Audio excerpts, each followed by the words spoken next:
Bismillahirrahmanirrahim. Alhamdulillahilladzi ahsana a'malal 'arifin wa ahsana ahwalahum ba'da sayrihim maqamatiddin. Asyhadu an la ilaha illallah wahdahu la syarika lahul qawiyyul matin. Wa asyhadu anna sayyidana Muhammadan 'abduhu wa rasuluhul amin. Allahumma salli wa sallim ala sayyidina wa maulana Muhammadin nuril alamin, imamil abrar wal muqarrabin, wa ala alihi wa sahbihi wa zurriyyatihi wa atba'ihi ajma'in, amma ba'du. Yang kita hormati dan kita cintai para habaib dan para alim ulama, para muhibbin, hadirin, hadirat, rahimakumullah. Puji dan syukur senantiasa kita haturkan kehadirat Allah subhanahu wa ta'ala yang melimpahkan kepada kita berbagai macam nikmat, anugerah dan pertolongannya, sehingga kita pada malam ini dapat berkumpul kembali bersama-sama di majelis yang penuh berkah dan rahmat ini. Salawat dan salam kita haturkan kepada junjungan kita Nabi besar Muhammad sallallahu alaihi wasallam dan kepada seluruh keluarga, para sahabat, zurriyat dan pengikut beliau. Para muhibbin rahimakumullah. Al-hikmatus sadisatu wal arba'un minal hikamil ataiyah. Qala al-imam Ahmad ibnu Athaillah as-Sakandari rahimahullah wa nafa'ana bi'ulumi. Hikmah yang ke-46 dari Al-Hikam. Berkata Imam Ahmad ibni Athaillah as-Sakandari rahimahullah, husnul a'mal nataiju husnil ahwal, wa husnul ahwal minat tahakkuki bimaqamatil inzal.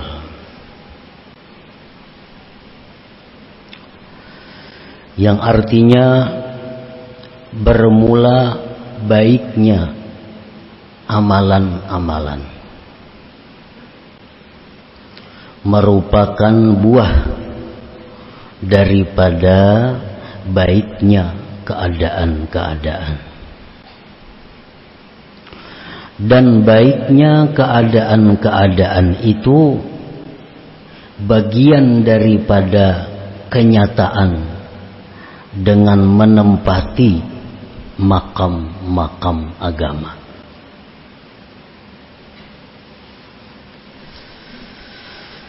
Para muhibbin rahimakumullah, di dalam hikmah yang ke-46 ini Imam Ahmad ibnu Athaillah menerangkan kepada kita tentang 3 hal. Pertama, tentang makam, artinya kedudukan atau tempat.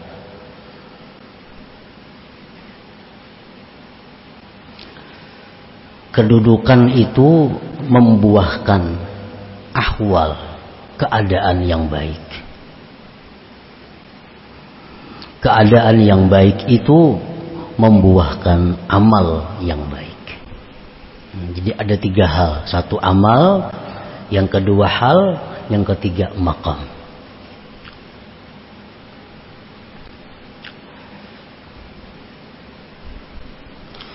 Innal ibadati allati yu'addiha al-'abdu kas-shalah masalan innama tutahaqqaqu biha al-husnu was-shalah bihaitsu takunu maqbulatan indallah azza wa jalla. Sesungguhnya ibadat-ibadat yang menunaikan akan dia oleh seorang hamba seperti sembahyang contohnya, hanya saja dinyatakan pada ibadat itu baik, dinyatakan patut dengan sekira-kira ibadah itu diterima di sisi Allah Azza wa Jalla. Ibadah itu dikatakan baik, ibadah itu dikatakan patut apabila ibadah itu diterima di sisi Allah Subhanahu wa Ta'ala. Artinya sebaliknya, ibadah itu tidak bisa dikatakan baik, ibadah tidak bisa dikatakan patut apabila ibadah itu ditolak oleh Allah Subhanahu wa Ta'ala. Nah, para muhibbin rahimakumullah, ibadah yang diterima Allah sebagaimana yang disebutkan dalam hikmah-hikmah yang terdahulu, ibadah yang diterima Allah itu tidak ada namanya sedikit. Ibadah yang diterima Allah itu banyak.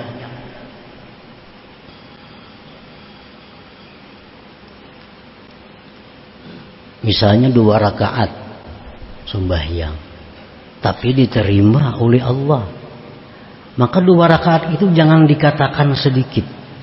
Itu banyak 2 rakaat itu kalau diterima oleh Allah. Jangankan 2 rakaat, 1 tarikan napas zikir la ilaha illallah, kalau diterima nilainya banyak di sisi Allah. Jangan dibilang sedikit.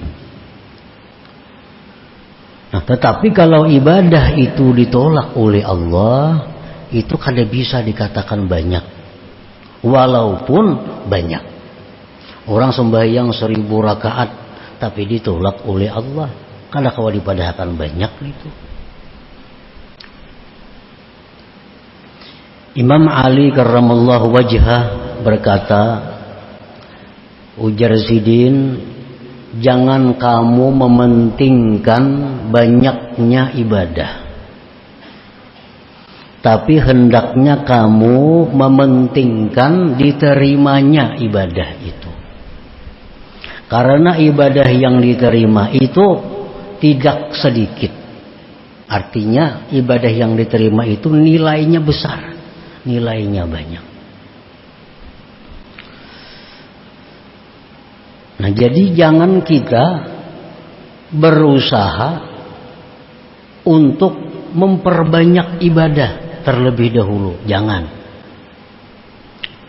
Yang kita usahakan terlebih dahulu adalah bagaimana cara supaya ibadah itu bisa diterima di sisi Allah. Ini yang kita pelajari.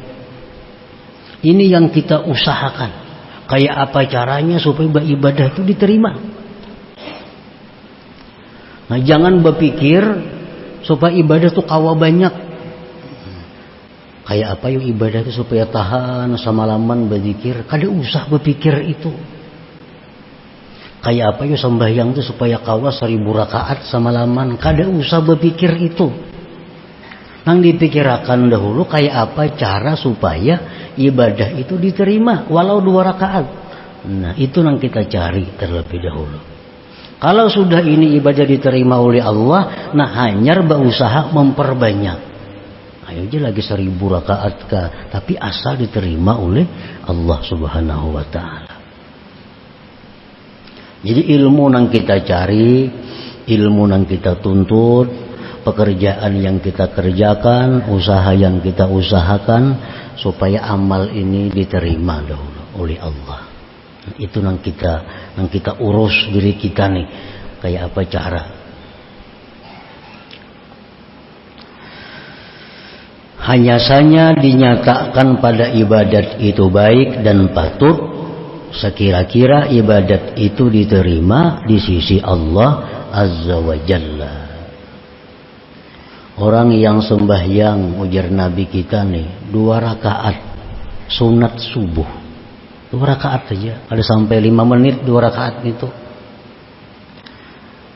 Dia diganjar oleh Allah dengan yang lebih baik dari dunia dan isinya. Coba 2 rakaat saja. Jadi kalau ibadah kita ini diterima oleh Allah, kada kau digisahan lagi. Kada kau digisahan kalau diterima. 2 rakaat saja ibadah kita diterima oleh Allah, lebih baik dari dunia dan isinya. Balasan yang akan diberikan Allah di akhirat kaina. Rasulullah SAW bersabda, orang yang berzikir dengan zikir yang panjang, La ilaha illallah, dihapus dosa 4.000. Nah, amun diterima, La ilaha illallah 4.000. Amun dosanya habisan, dosa anak bininya terhapus juga. Anak bininya sudah habisan, tetangga kiri kanan muka belakangnya pun dapat juga.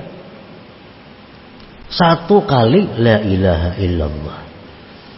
Nah jadi itu jar Sayyidina Ali tadi, itu yang kita cari, itu yang kita pentingkan, kayak apa cara supaya ibadah itu diterima oleh Allah. Ini yang kita sungguh, ini yang kita berhimat dahulu.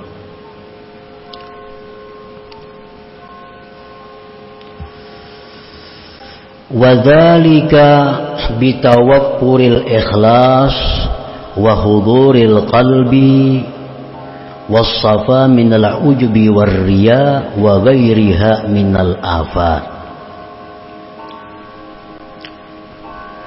Yang demikian itu ibadah yang diterima Allah dengan sempurna ikhlas. Ikhlas. Dan lagi hati yang hadir. Baik hadis, baik perkataan sahabat, para ulama jelas bahwa Allah tidak menerima ibadah min qalbin lahin, dari hati yang lalai. Jelas. Allah tidak menerima ibadah min qalbin lahin, dari hati yang lalai.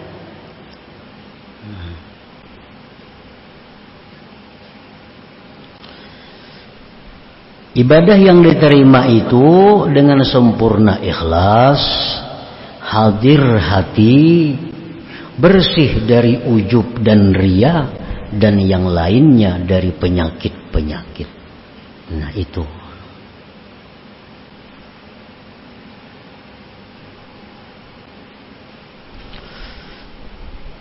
Ibadah yang sah, ini urusan ilmu fikih. Kayak apa supaya sah sembahyang, supaya sah zakat, supaya sah puasa, supaya sah umrah hajinya. Itu urusan ilmu fikih. Belum tentu yang sah itu diterima Allah.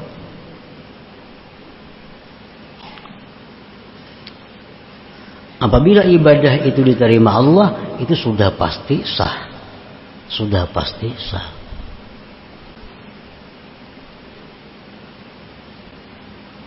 Ibadah yang diterima Allah itu dengan syaratnya ikhlas, hadir hati, bersih dari ujub dan riya dan penyakit-penyakit lain. Ghaira anna hadhihi sifat yata'assaru wujuduha illa bihusnil ahwal. Melainkan ini sifat-sifat tadi, ikhlas, hadir hati, bersih dari ujub, riya, itu sulit didapat. Sulit didapat kecuali dengan baiknya ahwal. Nah, dengan baiknya keadaan-keadaan. Maksudnya keadaan-keadaan itu apa? Ahwal dalam istilah orang-orang tasawuf itu apa? Kamahabbatillahi ta'ala, seperti cinta kepada Allah, wasyauqi ilaih, rindu kepada Allah, wal haibati minhu, segan takut daripada Allah. Nah, kalau kita ini cinta kepada Allah, rindu kepada Allah, takut daripada Allah, maka ikhlas, hadir hati, nyaman, kadang alih mencari. Mun kita ini cinta kepada Allah, rindu kepada Allah, takut kepada Allah, mencari ikhlas itu nyaman, mencari hadir hati itu mudah. Nah, makanya tadi ikhlas hadir hati itu kada akan bisa kalau kada baik keadaan. Maksudnya baik keadaan itu adalah cinta kepada Allah, rindu kepada Allah, takut daripada Allah. Nah, wa husnul ahwal, baiknya keadaan tadi, cinta kepada Allah, rindu kepada Allah, takut daripada Allah, ba'da tahaqquq bisairil maqamat, itu didapat sesudah kita menjalani atau menduduki makam-makam dalam agama. Nah, makam-makam dalam agama itu contohnya kataubati, seperti tobat, wal wara'i wara, waz zuhdi zuhud. Ini makam-makam yang kita mesti lalui.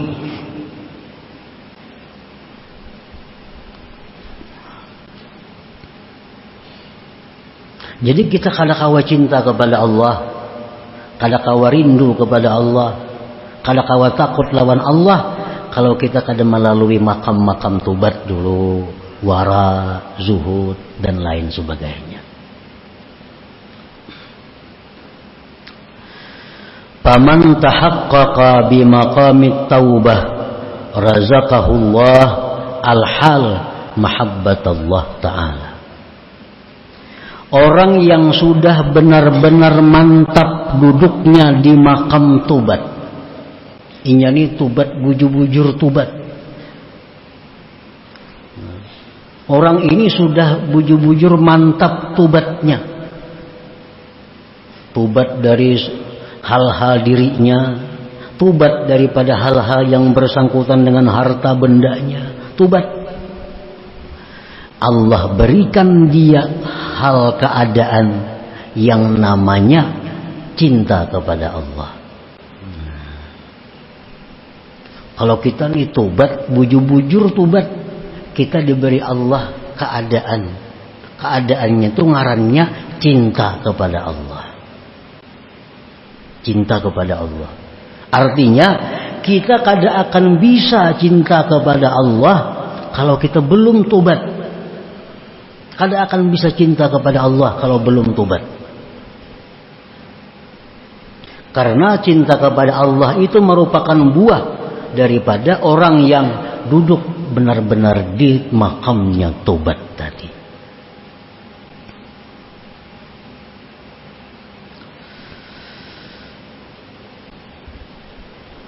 Tobat itu ibarat bangunan laksana pondasi.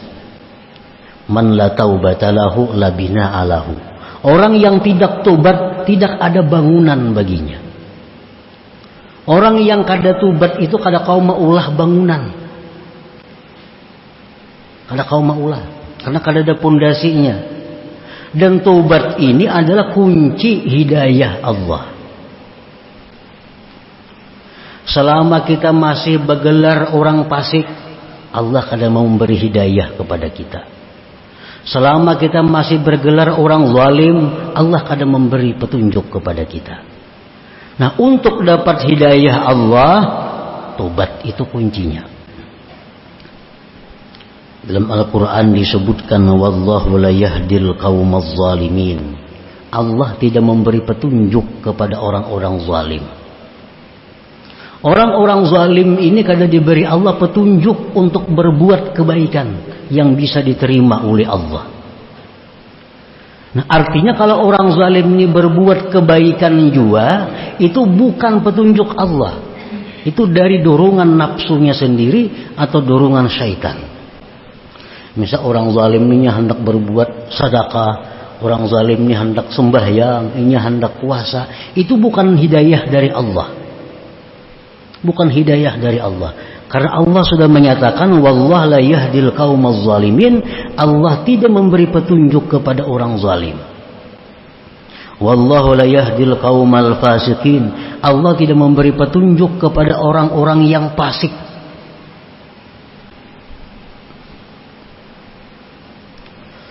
Thumma jatabahu rabbuhu fataba alaihi wa hada. Nah, tobat tadi kunci hidayah. Allah menyatakan bahwa Allah memilih dia. Allah beri dia tobat dan Allah beri petunjuk dia. Fa amma man taba wa amana wa amila salihah fa asa ayyakuna minal muflihin. Ujar Tuhan, orang-orang yang tobat, beriman, beramal saleh, dia akan jadi orang yang beruntung. Nah, jadi makam yang pertama yang mesti dilalui, yang kita urus bujur-bujur adalah makam tobat ini. Maka bila makam ini kita kada baik, ahwal kita kada baik. Bila ahwal kada baik, amal kita kada baik juga. Nah, itu ya rantainya.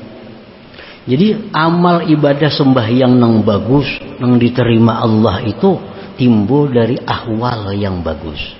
Ahwal yang bagus timbul dari makam yang bagus. Jadi mulai makam ini. Wa man tahaqqaqa bimaqamil wara razaqahul hal asyauka ilaih. Orang yang benar-benar mantap duduk di kedudukan wara, Allah berikan dia keadaan yang namanya rindu kepada Allah. Kalau kita bujur-bujur wara, pasti ada dalam hati kita rindu kepada Allah itu. Rindu ini melebihi dari cinta. Setiap orang rindu pasti cinta. Setiap orang cinta belum tentu rindu. Belum tentu rindu. Nah, kalau rindu ini sudah jelas cinta yang luar biasa. Ini makam yang dilalui.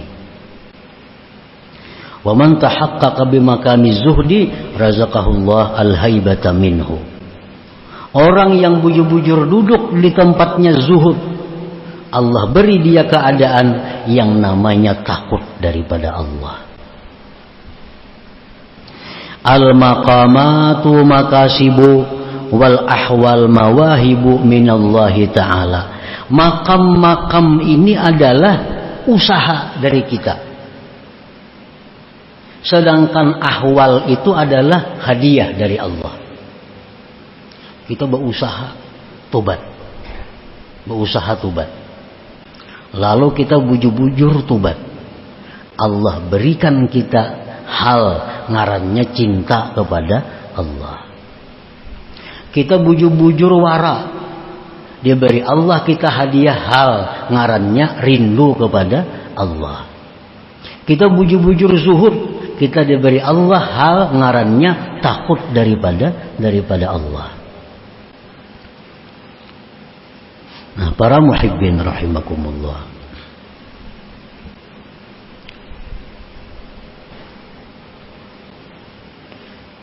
jadi yang utama kita urus, yang utama kita perbaiki dari diri kita ini adalah makam tobat itu terlebih dahulu. Makam tobat.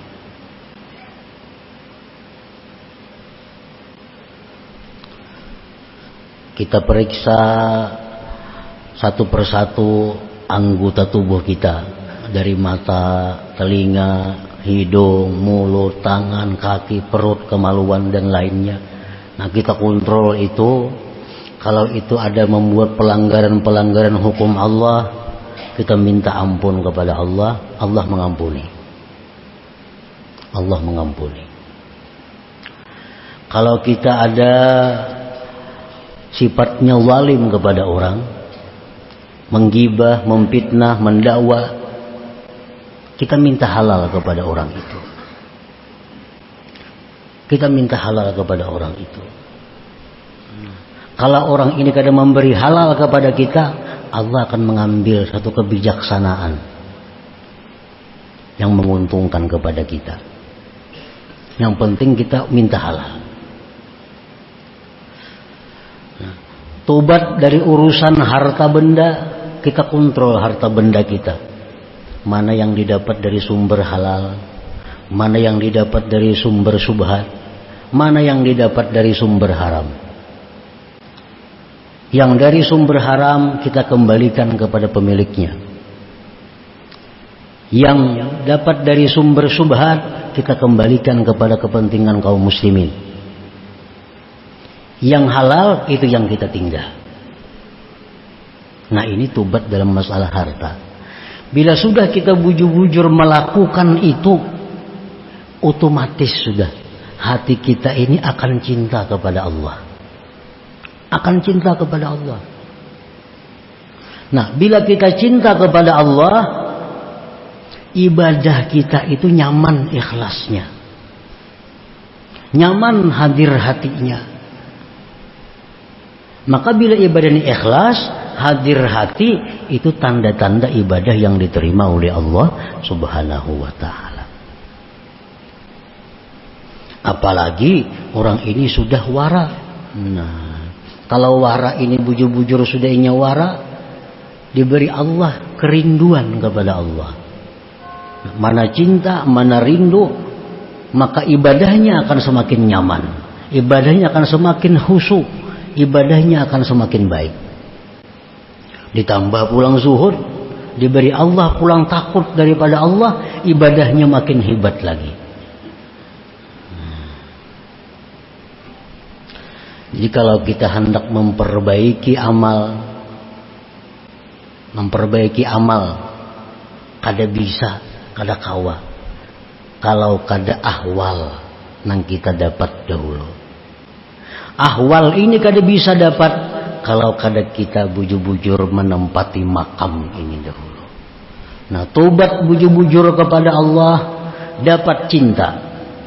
Dari cinta itu amal kita akan bagus. Wara bujur-bujur, kita dapat rindu kepada Allah. Bila kita rindu kepada Allah, ibadah dengan mudah khusyuk. Ibadah dengan mudah khusyuk. Nah, sudah rindu lawan Tuhan apa? Kada sembahyang hanya khusyuk, apalagi sembahyang. Di kamar, di jalan, di pasar, nyerindu lawan Tuhan, selalu ingat Tuhan. Sembahyang, membaca Quran, apalagi. Jadi faman kanat ahwaluhu mahabbatallah ta'ala wa syauqa ilaihi wal haibata minhu fala budda mukhlisun fil ibadat wa qalbuhu hadirun fiha. Barang siapa yang keadaan orang ini cinta kepada Allah, orang ini rindu kepada Allah, orang ini takut kepada Allah, pasti dia ikhlas ibadahnya, pasti ikhlas, dan pasti hatinya hadir pada ibadat itu, pasti hatinya hadir. Kenapa kita kadang-kadang hanya tubuh kita yang beribadat, hati kada umpat?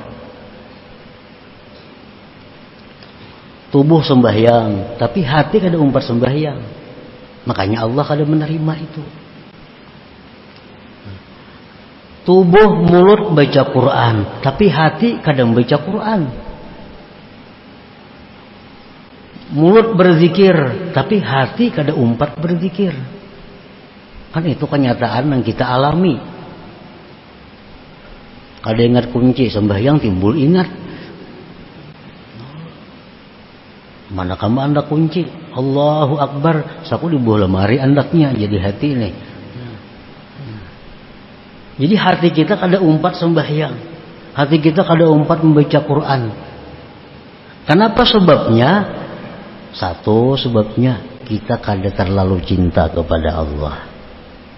Apalagi rindu maginnya kada ada. Apalagi haibah kepada Allah. Nah, untuk mendapatkan cinta, rindu, takut, kita mesti melalui makam-makam tadi. Tobat yang bujur, wara yang bujur, zuhud yang bujur. Jadi kalau hendak memperbaiki kita secara total, baiki mulai akar-akarnya. Kadang-kala kita memaksakan langsung hendak baik amal, kadang-kala. Secara teori kita perbaiki amal kita. Kita misal membaca Quran, kita karasi supaya membaca Quran ini paham, supaya membaca Quran ini mengagungkan Allah, supaya membaca Quran ini bujur-bujur khusyuk. Baca Quran pada artinya tahu, padahal kita pahamannya tahu Quran ini kayak ini.